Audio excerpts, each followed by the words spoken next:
Good day, economic students at Pierce College.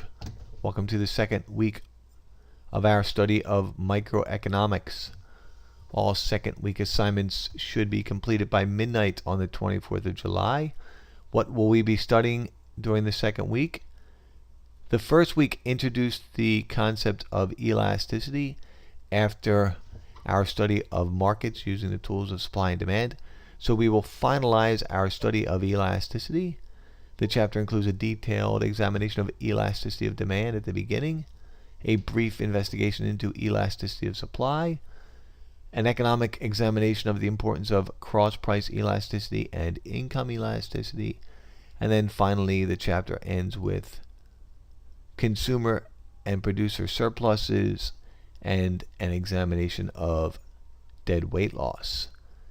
We also will add the chapter on utility maximization this specific week, investigating consumer behavior. So please read through that chapter as well.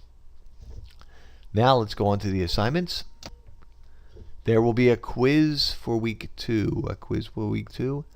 If you study the end of the chapter problems in the book, it will probably be helpful for your second quiz, as the quiz questions on the second quiz for the week 2 quiz are quite similar to a few of the key questions at the end of chapter 6 and 7.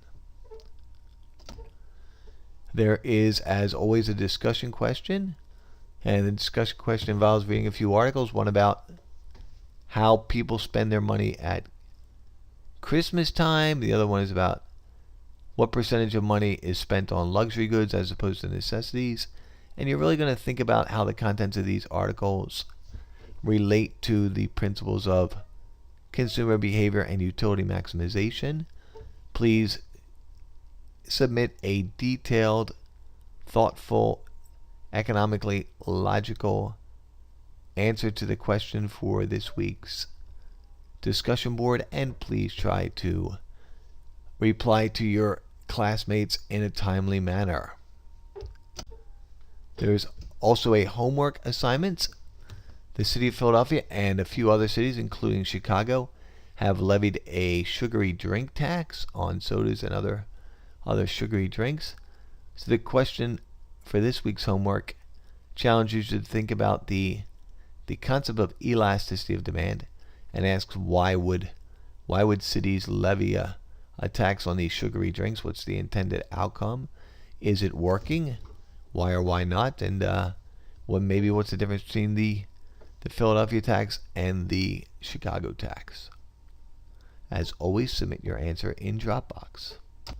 Finally, start thinking about your presentation for the end of the course. I will most likely have an example or a paradigm, a model presentation uploaded by the end of the week, and I will send you the links to that example presentation.